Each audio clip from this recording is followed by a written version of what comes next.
உலகம் தழிய துட்பம் மலர்தலும் கூம்பலும் இல்லதறிவு என்பது இன்றைய நாளுக்கான குறள். இதற்கான விளக்கம் என்னவென்றால், உயர்ந்த அறிவுடையவர்களை நட்பாக கொண்டு நமக்கு வருகின்ற இன்பம் துன்பம் இரண்டையும் ஒரே நிலையாக எடுத்துக்கொள்ள வேண்டும். அப்படி எடுத்துக்கொள்வது தான் மிகச்சிறந்த அறிவுடைமை என்று கூற வருகிறார் வள்ளுவர். ஏனென்றால், துன்பம், அதாவது நம்முடைய நண்பர்களோடு கலந்து பழகும்போது ஒரு துன்பம் வருமானால் அவர்களிடம் கோபித்து கொள்வதோ அல்லது ஒரு இன்பம் வருமானால் அவர்களிடம் மகிழ்ந்து கொள்வதோ இப்படி இருக்கக்கூடாது.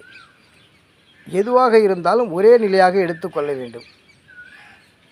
நம்மை விட உயர்ந்தவர்களோடு நட்பு கொள்ளும்போது அப்படித்தான் இருக்க வேண்டும் என்று கூற வருகிறார் வள்ளுவர். ஏனென்றால், ஒருவருடைய அறிவுடைமை என்பதற்கு அதுதான் அடையாளம். இதைத்தான் கூற வருகிறார் வள்ளுவர்.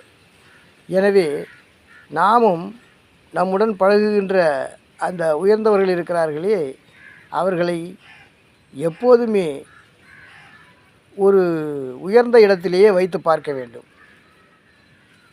ஒரு செயலால் தாழ்த்தியோ அல்லது ஒரு செயலால் உயர்த்தியோ அப்படி பாரபட்சமாக இருக்கக்கூடாது. இதுதான் அறிவினுடைய ஒரு செயல், நல்ல அறிவு உள்ளவன் செய்யக்கூடிய செயல். எனவே வள்ளுவர் கூறியபடி அந்த துன்பம் வரும்போது அவர்களை வேறாக நினைப்பதும் இன்பம் வரும்போது வேறாக நினைப்பதும் கூடவே கூடாது. எதுவாக இருந்தாலும் ஒரே மாதிரி எடுத்துக்கொள்ள வேண்டும். இதுதான் இந்த குறளினுடைய சாராம்சம். இதனை நாமும் கடைப்பிடித்து அப்படி நடந்து கொள்ள வேண்டும் என்று உங்களிடம் மன்றாடி கேட்டுக்கொள்கிறேன். நன்றி, வணக்கம்.